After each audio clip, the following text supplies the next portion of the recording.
happening, Marvelians, Marvelites, marvelous people who are watching us today? That works for you? Marvelous people sounds good to me. Yeah. Okay. Uh, I'm your host, Grant Davis, and alongside me is my co-host. Hey, what's up? It's Mike Garcia. How's it going, Grant? It's going. It's going. Yeah. It is going. We here at the MCU Pod are your companion podcast for all things Marvel Cinematic Universe related, and I had hopes, Mike, that this week we were going to talk about MODOK because MODOK recently dropped, and it dropped all 10 episodes over on Hulu, but I couldn't get through all of it yet. There's a lot of episodes, and it just wasn't enough time. And I thought, well, it's a little bit of a disservice to try and talk about MODOK so quickly. Yeah. But fortunately, we have the Eternals trailer, and we could certainly talk about that. So yeah, I'd rather talk about that. Yeah, I watched the Eternals trailer about 10 times, and I saw the premiere of MODOK once, and I enjoyed it. But it didn't really inspire me to keep going. I thought it was really funny. Yeah. But yeah, I haven't really sampled a large batch of those episodes. So, my understanding is that's not MCU canon anyway. No. MODOK. Yeah. It's an outlier either way because it's silly, but it exists in a whole different universe, and it's run by Jeff Loeb instead of like Kevin Feige. Kevin Feige kind of loosely gave his blessing, but it was like, yeah, you're not included in anything that we're really doing here. So right. It's kind of an offshoot, a bastard that yeah. So we're gonna talk about the Eternals trailer because it came out, and I know there are some divisive opinions on this. I'm not sure if necessarily we'll have that here, but maybe we'll see. Maybe we haven't talked about it before, so we have not. Yeah. Do you want to go ahead and watch the trailer? Let's watch it. Let's do it. Let me cue it up here.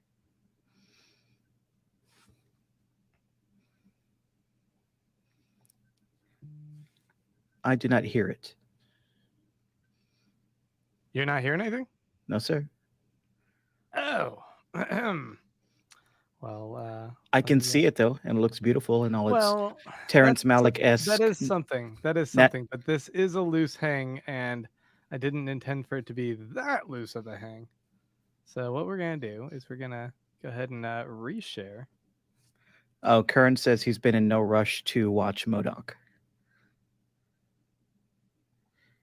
Well, Morris said he did like some of MODOK, but the uninitiated hate it with a passion of 1,000 suns. Okay. It does seem pretty divisive, yeah. All right, let's see if you hear this. Okay. No, sir. No? What's going on with my audio? You know what? I don't know. I'm not gonna play it if we can't hear it. If no one's hearing it. So here, you know what? We're just gonna scrub through this, and it's gonna be like, why do the birds keep on being sad? We are gonna go ahead and indoctrinate these cavemen. We're gonna teach them about society and make cool gold rings and water their crops and cut some tapestry, I guess. Show off our cool skills by cutting all this tapestry, and then someone's gonna have to go and rehang all that cool tapestry. Dick move, Angelina. So yeah, it seems like the Eternals are these beings that have just been chilling out and hiding here on Earth, on our MCU Earth, for a long time. They're like little hobbits. They like having little family meals together, and it's kind of adorable. Second breakfast. And we're going to talk about that. Apologies to everyone if you were really hoping this was going to be the first time you ever got to see that trailer. I would say I guess you could just go check it out elsewhere. I should have tested the audio before we started doing this, so that's on me. Normally, Mike, we would do our snap judgments, but I do believe that you recommended we do what? Hot Quake.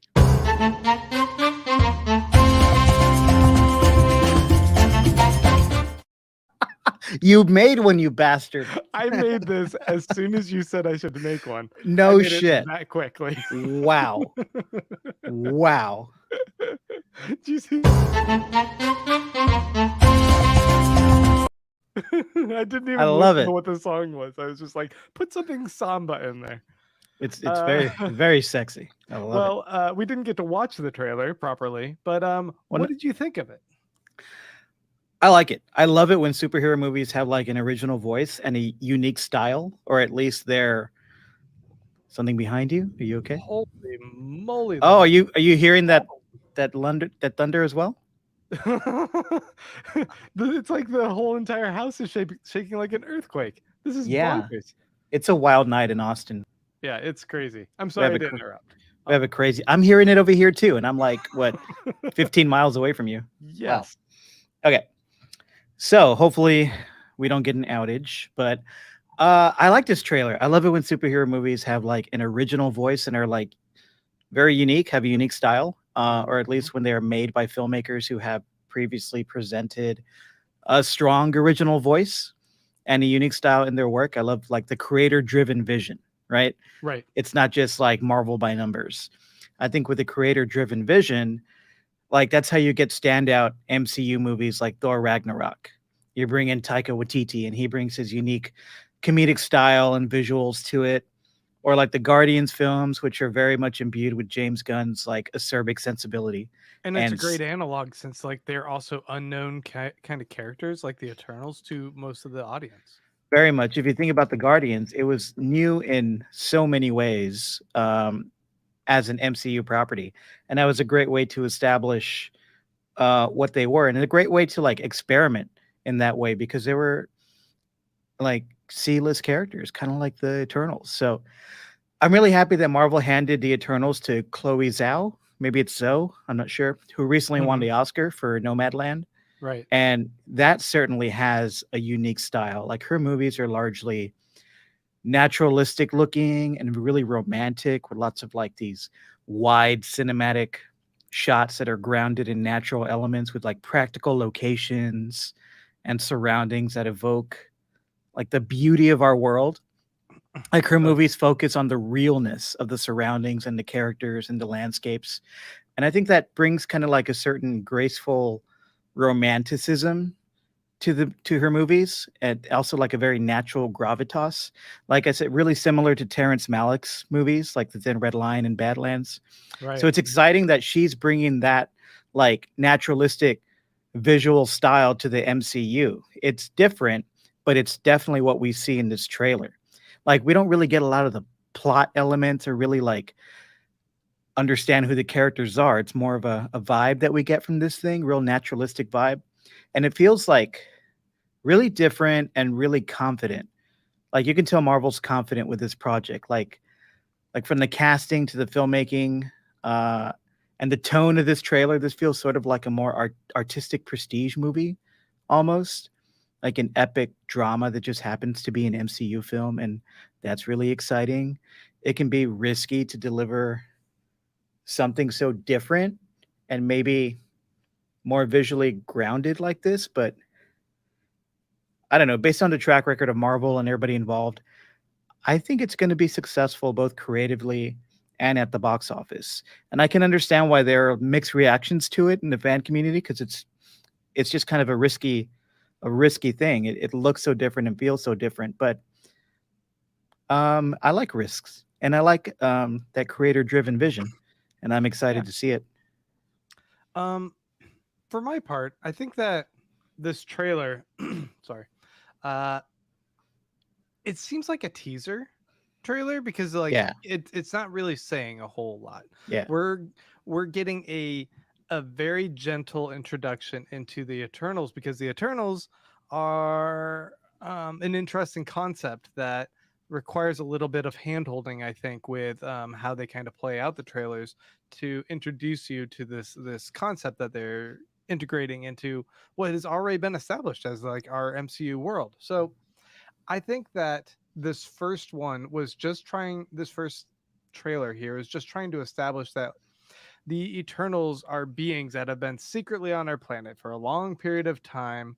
They have this um, uh, mission statement that they are not supposed to interfere with us, but they're supposed to protect us from oh man, what are those beings called?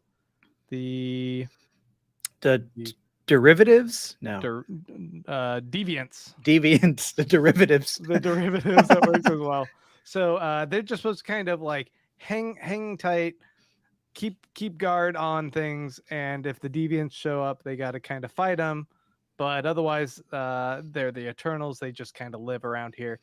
And yet, the juxtaposition in this trailer is great because you hear them saying we're not supposed to interfere, and then at the same time they're straight up like dropping water in the land to irrigate things and helping people build cities, and they're totally all up in it. There's also this interesting theory that the Eternals um, have been boning people throughout time, and they're ultimately responsible for a lot of these superheroes that have been popping up. Ah, I think that's a fun idea. But yeah, I think the music that plays here. There's this tone. They Kevin Feige and crew also described this as the first romantic MCU movie.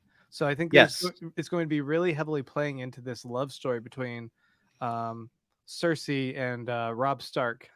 I think his name is Icarus Mhm. in this.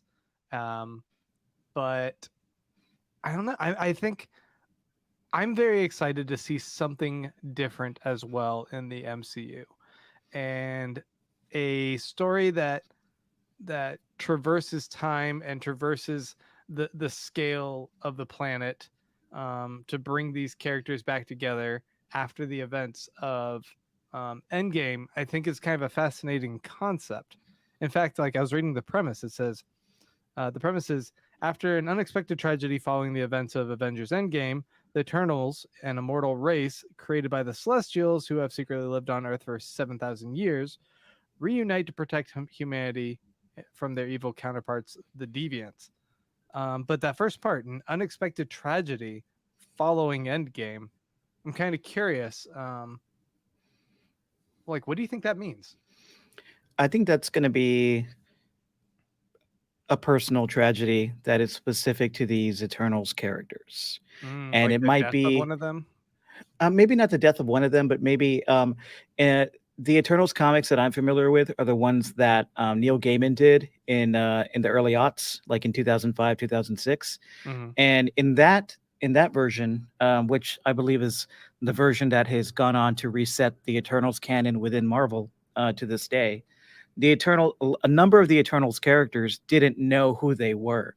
They were unaware of this power that they had, and they were kind of woken up. Um, and a lot of them had really close relationships with humans.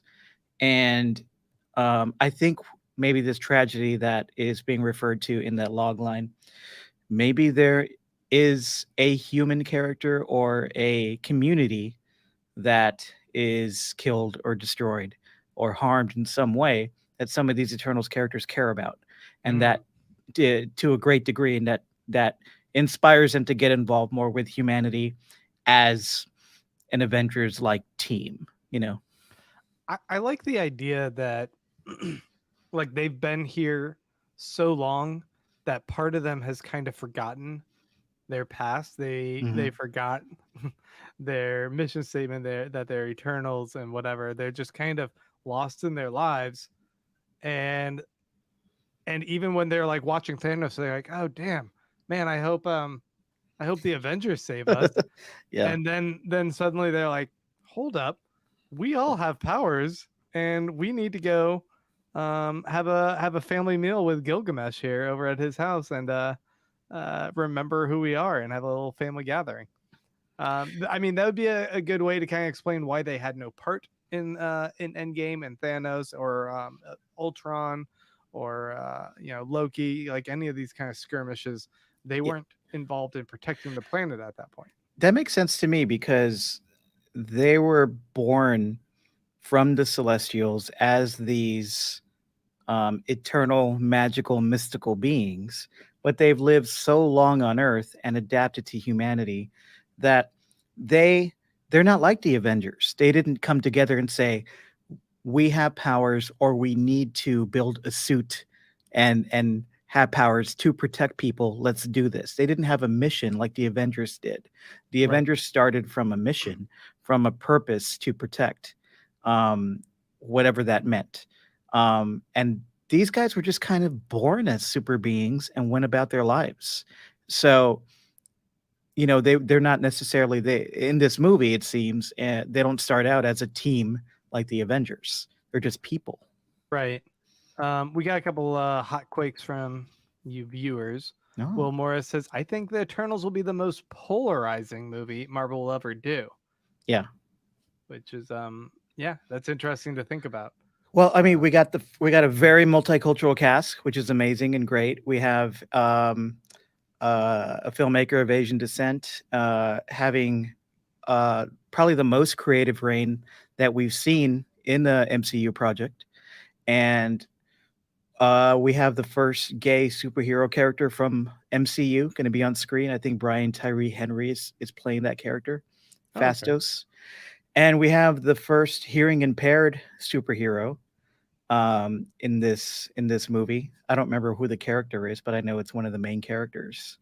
So yeah, there's a lot for shitty people to hate on. uh, Nicole says, I don't know if this is a hot quake, but I heard that it's going to be Mhm. a first in a few ways. The first Right. deaf superhero, the first gay one, Brian Henry, is playing him, I think. And then Zeph 101, the original, says, personally, I knew nothing of Guardians of the Galaxy, but I knew immediately it looked like fun. Not gonna lie, this honestly seems incredibly dull. That's a take I'm hearing a lot. I think Hmm. I think it's hard to this seems like the kind of movie you want to go into a theater and just sit with and let the drama wash over you. It feels more like a drama. I think this more grounded, naturalistic style is what some people are bucking against because it looks so different than other MCU movies. But I think it's warranted with a story like The Eternals. Like The Eternals are like Marvel's attempt to tie its own cosmic universe to more complicated real life existential concepts like the meaning of life on earth. Like that's what this story is about. It's Right. like heavier and more emotional material that's grounded in the human condition. Like if you read the comics, they're all about inspiring humanity and about how humanity can be lifted up. And I think the decision to go a little more muted than usual with the visuals, a little more naturalistic and humanistic, kind of relates to that concept. And I think that can result in a more like immediate and stronger connection between us, the viewer, and the drama happening on screen. Like the layers of like superhero flash are kind of removed. Hmm. And I think that doing that in an elegant way, which it looks like this is doing, can like heighten your investment in the story and the drama. It's not just spectacle, you know?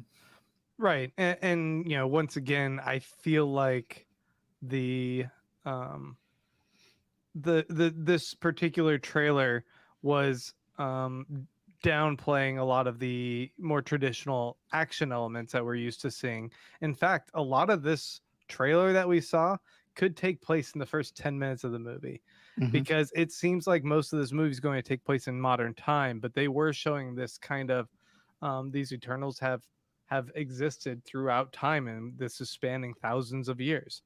I did want to point out that Makari, right here, played by Lauren Ridloff, I believe is the character right here, who is supposed to be super fast, and also the deaf character you were talking about. Okay.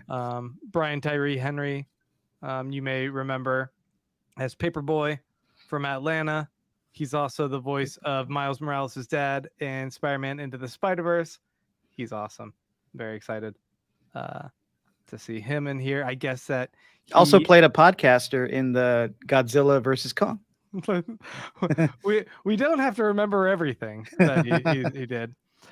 He's playing Fastos, an Eternal with an intelligent cosmic powered. He's a cosmic powered inventor who secretly has been helping humans by making stuff like iPhones and toasters and shit, and like being like, "Oh, here you go. You like that cooked bread? What if we cooked it one more time with a toaster?"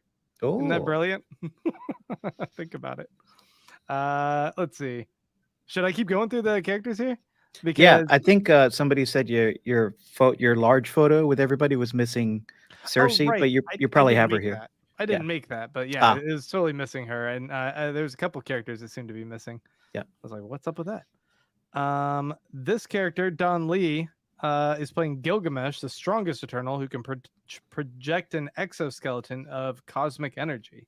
He becomes Athena's partner in their exile from the other Eternals. So Athena is Angelina Jolie's character. So I guess these two are kind of hanging out together. This dude is totally the dude from the Train what to was it called? Busan. Train to Busan. Oh, he was the Which best character. Yeah. if you guys have not watched Train to Busan, it is a Korean zombie movie, and it is one of the best movies I've seen. On a And train. this dude is fucking awesome. He owns it. Uh, He yeah. owns it. Yeah. Once I saw that, I was like, oh hell yes, This that is dude. really, really cool casting. Uh, Kumail Nanjiani.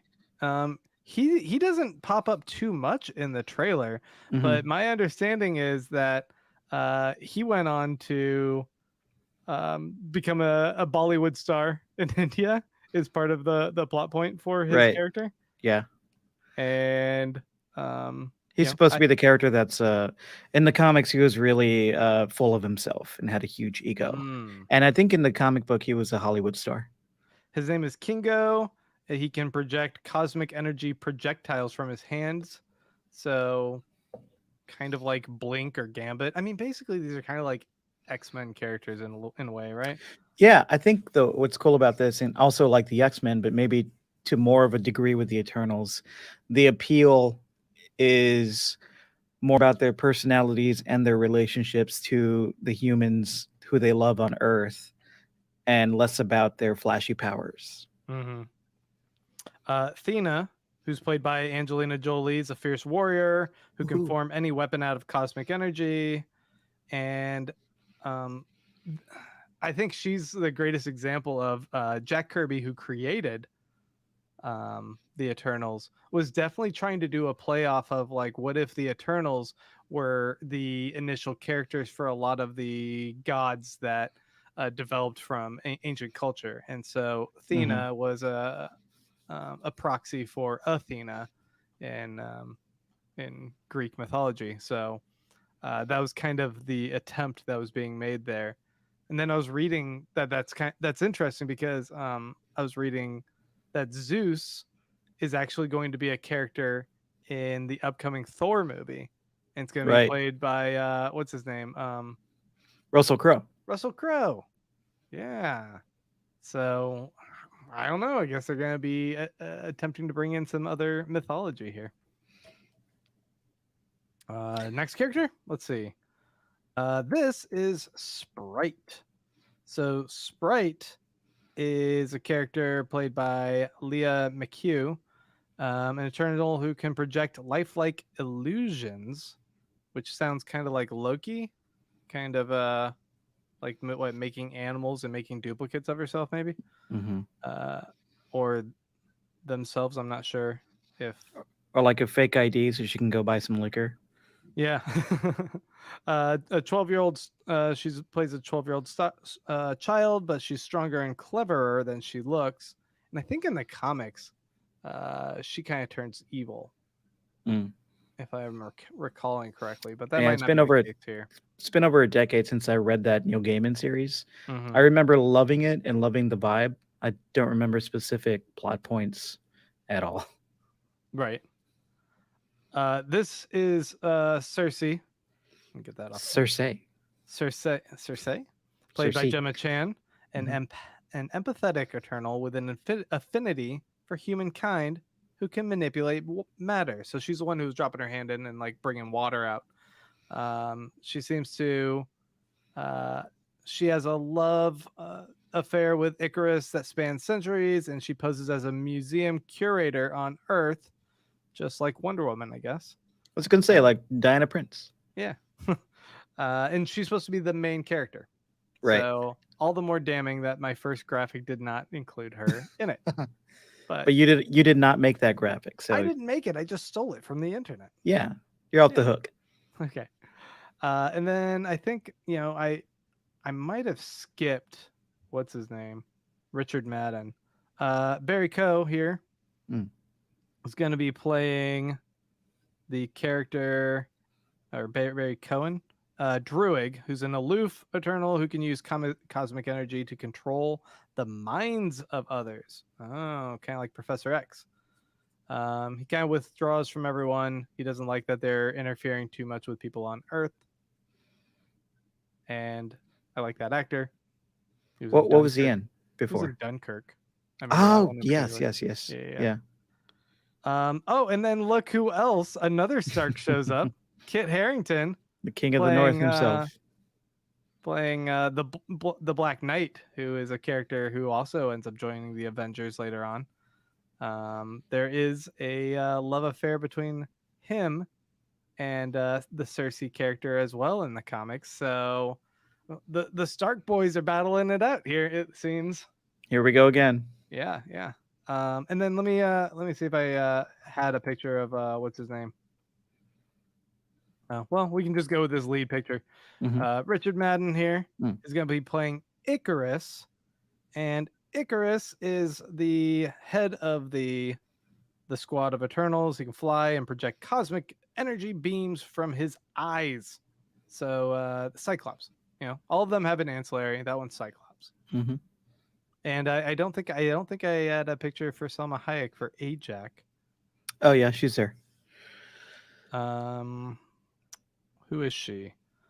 She's a spiritual leader. She can heal people. She's got healing powers. Yeah, it Um, seems like you can, from these character descriptions, you can almost tell which of the Eternals are a little more empathetic towards humanity, maybe, and some that aren't. So there might mm, be a split. Um, Trying to figure out whether or not to get involved or to help people. So maybe that'll be part of the plot point right. in this movie, but we don't know.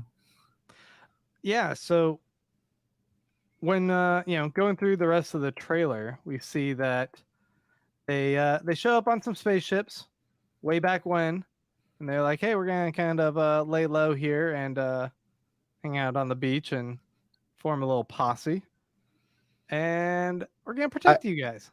I love this shot of them in costume because the costumes, although they're kind of bright and Kirby-esque, they still look somewhat muted and grounded. Hmm. You know, these look like not necessarily costumes, but uniforms or like royal wear that a culture from some other planet would wear. Like it looks, even though it looks, I mean, if you saw these people walking down the street, you'd be like, what the fuck? But in the context of this movie, it looks more naturalistic than like the Avengers, which I Yeah, like. agreed. Um, we got a question from Nicole who says, "Do you think they'll mention Thanos since he was an Eternal? I think Thanos was a in the comics. I think isn't he a deviant? Is he a deviant?" I'm He's not sure, I think but he's listed under a different category of the Titan. Eternals as a Titan. Okay. Um, Yeah, I don't. I mean, the MCU remixes stuff, so I'm not sure if they'll connect it I to that at all. I wonder if they won't, because it seems like the route they went with Thanos is that he lived on a planet of other Thanoses, Right. rather than being Titans. made by Celestials. And his whole thing was he advocated to his people of his planet, Mhm. "Hey, I know a way to save all of us. We just have to cull 50% because we're Right. using up too many resources." Um, That's so why I he think they went was. a different Yeah. route there, and then so maybe they Yeah. won't. Yeah, and he was from the planet Titan, which became a wasteland. So he was one of the last Titans. That's why he was so unique. Yeah, not because he was formed by a celestial as an eternal in the MCU. Yeah. I'm gonna venture a guess here.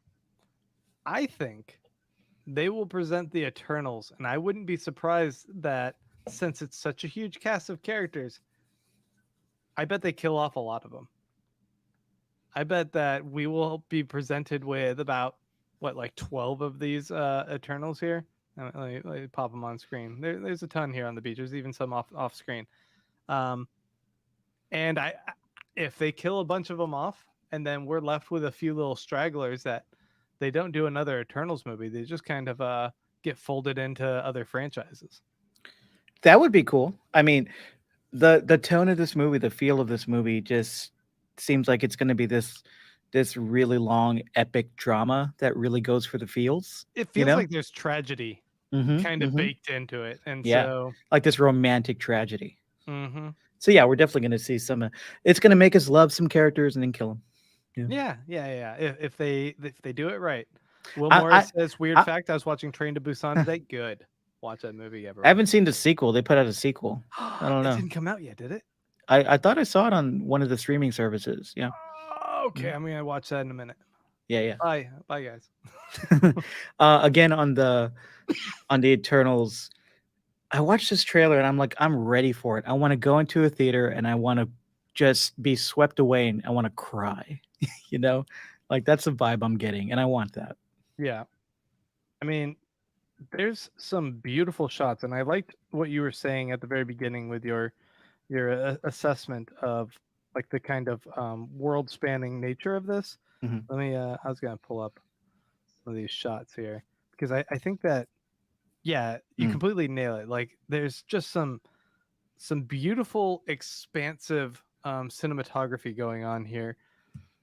I was reminded a little bit, especially with what you were saying of do you remember the show The Leftovers? Like the first season is very small and close and intimate, and it feels kind of suffocating. Yeah. And then they switched to the new showrunner for the second season. I forget her name, but she opened everything up. She said, "What we're doing is we're going to pull back. We're going to do a lot more outdoor shots. We're going to expand the field of vision for everything, and let this show breathe a bit more, and it will be a better juxtaposition for some of the heavier content here." Hmm. And I thought that was such a fascinating take, and it just kind of reminds me of the tone of this a little bit, being that there's something kind of sad to me and tragic about everlasting life. Like Yeah. it seems great at first, and then it seems like a trick that you can't escape, and you're just kind of trapped in your life with all these people. um and looking through this, like we're seeing some gorgeous scenes and cinematography, but there's also like some foreboding things here. I'm going to come back to this image here in a second, but we have this sad romance here between Icarus and Cersei. Cersei that eventually we know that despite this lasting centuries, um what's his name, younger brother Stark's gonna pop up, and he's gonna steal his girl. Hmm. So there's something kind of sad there. Yeah, there is a melancholy to all these expansive shots for And sure. the song certainly didn't help. Hmm. Here we go. There's Kit. Yeah, the song just added to the tone. It seemed a little bit like, oh, this is gonna be depressing. So I will not be surprised if the next trailer is completely different, is radically different in what it's trying to do, because I think they're hitting different markets with the trailers. This expansive cinematography in films or TV shows that is very character based, or the drama is very based in characters. Hmm. I think since The Leftovers, and maybe something before then, but since The Leftovers has become a pretty big trend. We're seeing it a lot now in film and TV, where the focus is on the characters and their inner lives and their interpersonal lives, and how deep and tragic those can be. But the cinematography is very wide and expansive, and bringing in the environment around them to, like you said, to juxtapose kind of the melancholy with the beauty of nature. And Yeah, that's very much what Terrence Malick did. And I know the director of the Eternals has talked about how she's very much influenced by Terrence Malick's storytelling style and cinematography. And yeah, this looks like a Marvel Terrence Malick movie, which is wild. I really hope they have a better editor than Terrence Malick, so we're not stuck in the theater for a 4-hour slog fest of Yeah, look how yeah, the rain is falling in this field right. for I 20 will minutes. say that he did it perfectly in Badlands. After that, yeah, trim half an hour off those movies, Terrence. Come on. This shot in particular, I don't know if you read this as well, Mm, but there was a theory that the Eternals were in part responsible for the development of Atlantis, the lost mm. city of Atlantis. And while this looks something like Pompeii, with this explosion of the volcano that puts everyone in ash, the idea someone else was positing was that this is Atlantis, and while a lot of the city falls to ruins, a few people are protected in underwater bubbles and develop as Atlanteans, and that's where we'll get Namor and his crew of people, which we got a little clue to in Avengers Endgame when they were saying there was some rumbling off of the coast of Africa underwater, and we don't know what it is. Um, but people were like, oh, "It's Namor! It's the Atlanteans! We're gonna see him."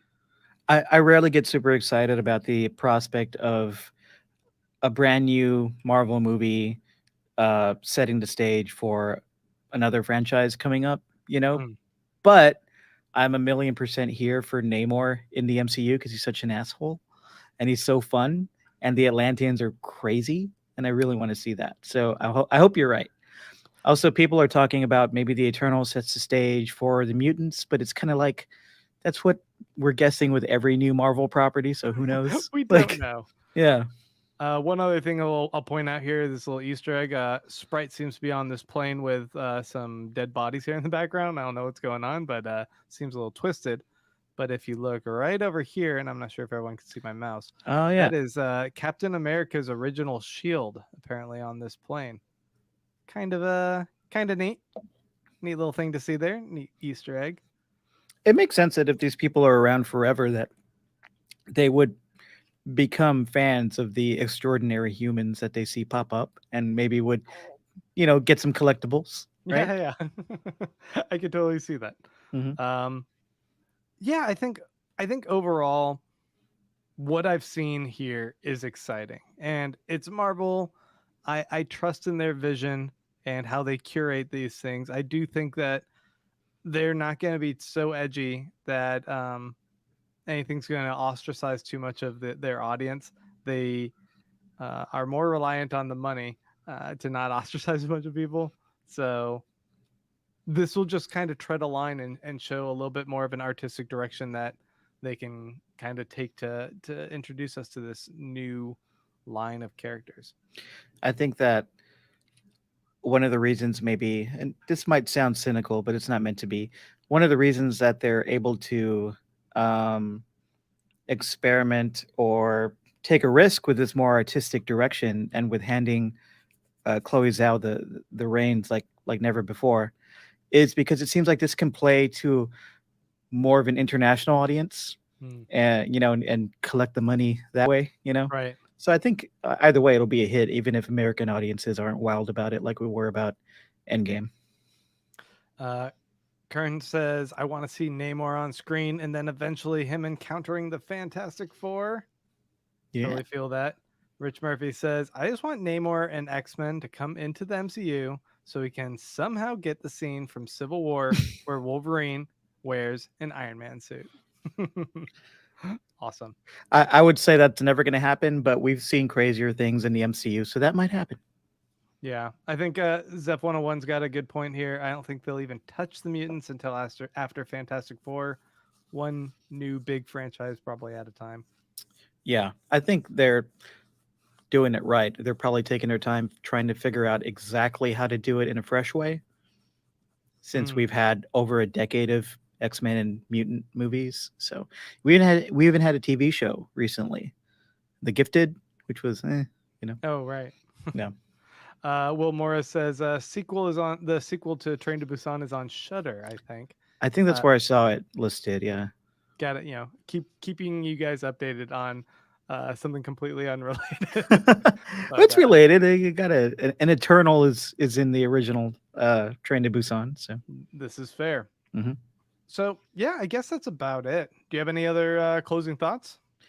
Uh, no, I'm definitely going to venture out to the theater for this one. This might be the first movie that I venture out to in a packed theater in November. Ooh. Because it's Marvel. It's going to be packed, right? I'm going to try and go like at a matinee. Hopefully, it won't be that packed, but I'll mask up and I'm definitely going to see this in the theater. Yeah, I think it'll be fun. You just gonna make sure you just don't even get the flu or any other shit from people. Yeah, People are filthy now. they're disgusting. Yeah. Yeah. Yeah, I'm right there with you. I think this is going to be a lot of fun. It would be great to get to see this in theaters because it would add to that just expansive visual palette that they're showing us they have in the trailer. So, yeah, I'm excited. Overall, a positive outlook on this trailer. It's it's better than Hulk. What? It's better than Oh, that you mean? movie. Or Oh, Ant-Man and the Wasp. That one was are you talking about Ang Lee's Hulk? that one and the Incredible Hulk, the Oh Edward yeah, Norton one. because it's interesting that you bring up the Hulk because Ang Lee's was kind of going for that prestige drama vibe as well, that art film vibe for Until a it hit while, mutant poodle dogs. and then it became a piece of shit. Yeah, It got wacky. All right, folks. Thank you so much for checking us out again this week. Once again, if you want to follow us and help support us, you can go ahead and hit that subscribe button. You can hit the notifications button on top of it over on YouTube. If you want to support us financially, you can go to patreon.com/mcupod and make a per episode pledge. We would love to have you guys over there. Earlier this week, I did a little Loki exclusive for preview. patrons where I was just talking about Loki and some of my theories for that. And since then, I have actually expanded upon that, and I think I'm going to try and release a video this week before the show comes out. So stay tuned for that, and we'll be back next week. Mike, where can people find you? Find me on Twitter at Mike Moody Garcia. And if you guys don't follow our Star Trek podcast and you like Star Trek, follow us at Star Trek Pod. You can find me at Baron Von Grant. You can find us at mcupod.com. It's got the other links there. You can also check that out. And until then, MCU later.